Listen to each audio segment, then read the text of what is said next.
Hello and welcome to this tutorial where I'm going to take a look at creating a random prize generator. Essentially a way of rewarding our players, but maybe also not rewarding our players. It's kind of a chance thing.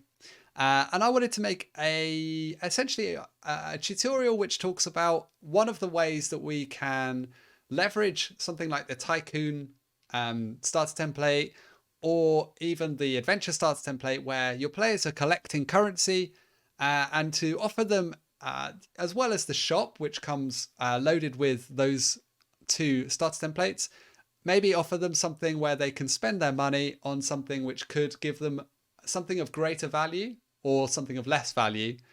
So a random prize machine is a nice way to do that. So they could go to the shop and they could spend the normal amount of money, or they could try their luck and maybe get something really awesome or really disappointing. I quite like games where there's a bit of an element of chance in there as well. And you don't have to just settle to use this on Tycoon or adventure games. You could also use this in more traditional sort of team deathmatch games, a random weapon spawner, something like that. So I'm essentially starting from a position where my player has an inventory system and there are weapons already in this game world. So I can pick up guns and I can use them. I can pick up axes and I can use them. If you're not sure how to set that up from a blank template or from the current game or from your current game where you're at, then there is another tutorial you can look at where I talk about how to add guns to a game that doesn't have guns. So go and check that tutorial out if you want to get to sort of this base level without using the starter template. Otherwise, I'm going to use this vending machine to start with, and then we'll look at a little bit more of an elaborate example with the luck machine over there. So this vending machine is fairly straightforward at the moment. It has one script attached to it, which is this simple prize script. It doesn't do anything, although the activate function is called from the onInteract event. So when a player comes up to this machine and interacts with it, it calls the activate function. The activate function doesn't do anything at the moment, but what I'm going to do is within there, I'm going to reduce the player's currency and I'm going to spawn an item for them, a random item. To start with, I'm going to work with the spawning item because that's a little bit more straightforward, and then I'll look at adding currency in a minute. So first of all, let's call the spawn item function that I have already written down here. So self spawn item. And then I'm going to need to have an item to spawn. So in order to do that, I need a template. You can see I've got the templates open here, and I'm going to just use, to start with, the basic gun template. So let's add a reference to that template in my properties, and then I can use that reference to spawn an entity from that template. So the name is going to be prize, and the type is a template. So I've added this as a property here like that. And when I save it, I should see that the simple prize script now has a prize property pop up. If I use the drop down, I can actually select whichever template I want to spawn. So it's going to be the gun. Now, all I need to do is go to this spawn item function and spawn an entity from that template. So I'm going to do that by typing get world, open close brackets, which will get hold of the game world that we're currently in, and then spawn. And you can see there's two possible options here. I can spawn, both need a template of some kind, but I can spawn either on a locator or I can specify a position and rotation. I'm going to use the locator example here. So firstly, open brackets, I'm going to need the template, a reference to a template. So self.properties.prize, which is this one up here, comma, and I need that locator. So going to my game world, you can see that my vending machine has a locator attached to it, and it's just outside the front of the vending machine. That's essentially where I'm going to spawn this entity. So I need a reference to that locator as well as a reference to the prize template. So I'm going to add another property here. So comma, and I'm going to hit enter and then create a new property, name equals spawn locator, type equals entity. And I can actually specify the type of entity that I want by doing is equals locator like that. So that will force it to only be a locator. I won't be able to add a mesh or anything else to that. So let's go to the vending machine. Let's save this script, and you should see that that pops up down there.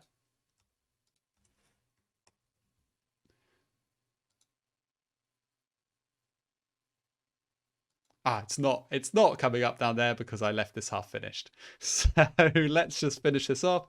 So I need that reference to that. So self.properties.spawn locator, close brackets. If I save it, it should come up. Yeah. So now, because this this script now compiles correctly, I should see that the spawn locator property is available to me here. And I'm just going to drag that locator onto there. So now when I interact with the vending machine, it should spawn whatever is in the prize template on the locator. So let's press F5 to test it out. I'm going to interact with the machine, and it's spawned a gun, and I can interact with the gun to pick it up. I should also show you what's going on with the gun template. There's very minor adjustments here, and in fact, they're not essential. But what I've done is I've turned off respawning, and I've set the spawn time min and max to 0. So this is a one-hit kind of pickup. And I've turned on show on init so that it spawns immediately. Otherwise, if you were to spawn this entity, then it might randomly spawn between the spawn time min and spawn time max, kind of like when there's a pickup in the game. So you're kind of spawning this template, which is housing like a pickup essentially. So that works, which is really, really exciting. The next thing to do is to make this random prize generator select from a variety of prizes. So the way we can do that is just by tweaking this property we have here. So within there, I'm going to write comma container equals quote marks array.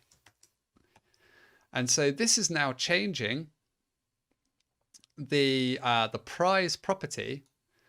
It's now holding an array, which essentially means a list or a collection of multiple templates. So within this one variable, within this one property, will be multiple templates. Let's go and have a look at what that looks like. Clicking on the vending machine, scroll down to the simple prize script, and let's have a look at the drop down. So now, rather than it just being prize is the gun, if I click the drop down, you can see that the prize at position 1, at index 1, is a gun. But I can click this plus and I can add lots of different prizes. So I can do that, and maybe I can add some other things to this. So I could have an axe, I could have a flower, I could have some kind of duck, and let's not have all silly. Let's go with a future gun as well. Now, before I test this, I need to make sure that I am choosing only one of these. So now, wherever I use self.properties.prize, that's referring to the whole collection of things. So that won't actually work if I tried spawning that. Actually, I need one of those items. So let's just grab one of those to start with. So I'm going to use square bracket, and then I can use any number that's 1, 2, 3, 4, or 5. So as long as it's one of these numbers, one of these indexes, I can put it next to this square bracket. So let's go with flower, so number 3, and then n square brackets. So I've chosen this item here, and I'm just going to spawn that one. So I'm going to save that, press F5 to run it, and let's go back to the vending machine, interact, and lo and behold, a flower appears, and I can pick that up, and I can use it to clobber people if I want to hit them with a flower. So going back to the editor, the last thing I really need to do here is to start randomizing this. So in order to get a random number, we can actually go a little bit outside of the Crayta API and into the Lua language. So to spawn a random number, random index, I'm going to call this, equals, all I need to do is math with a lowercase m dot random, and then open bracket, and I give it a number from 1 to this number. it will spawn an integer from 1 to whatever number I give it. If I want a number between 1 and 100, I could put the number 100 here, and it would spawn a number between 1 and 100. But I want a number between 1 and however many things there are in this array. So to get that, I can just use the hash symbol and then self.properties.prize. So this essentially gets hold of how many things there are in that array. And then it generates a random number from 1 to that number, storing the result in the random index. So now let's copy that random index and paste it instead of that 3 there. I'll allow access to the clipboard. So now it's going to essentially generate a number that's either 1, 2, 3, 4, or 5, completely at random.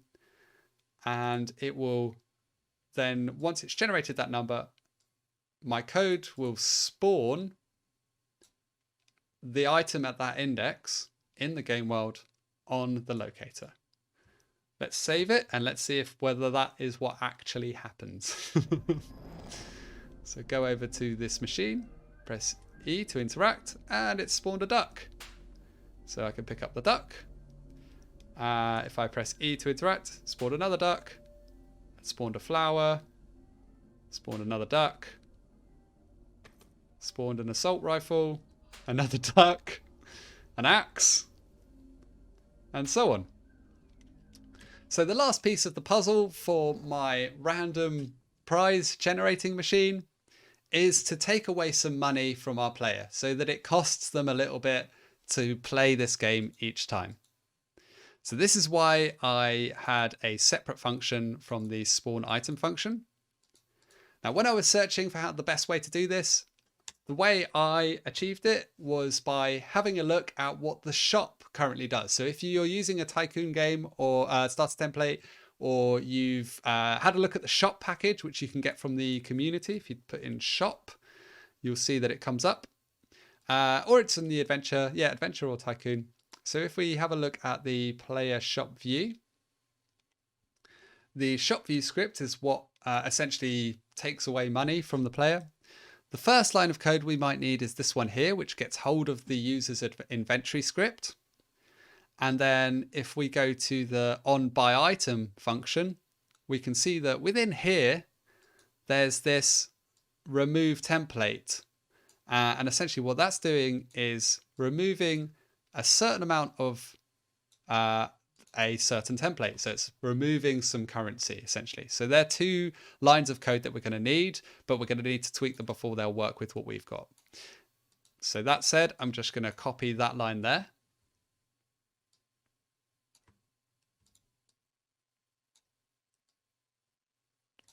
Copy that, paste it here. It's not going to work because some of the things that are referenced in this line of code don't exist within this script. So there's some scope issues, but we're going to have a look at that in a second. And the other line of code was this one up here, which gets hold of the inventory script, and that needs to happen before that line of code there. So I'm not actually going to store this as a class level property. I'm going to just create a local level variable to store the inventory script. It's not self get entity because that player shop view is usually attached to the player. So I can just grab this player from here and put that in there instead. So get the player, get hold of the user that's in control of that player, and then find the inventory script which is attached to that user. Now you might want to do some error checking here to make sure they actually have an inventory script attached to them. So that's something that you can see within here before this point. I'm not going to do that for now. I'm going to stay focused on just reducing their currency in order to win them a prize. So we have got hold of the inventory script. So it's not self.inventory script, it's just inventory script. Remove template. And now I need a reference to some currency and an amount. So I'm going to put that up here. So name is going to be, I'm going to create a new property, which is going to be a reference to the currency. Name is currency, type equals template,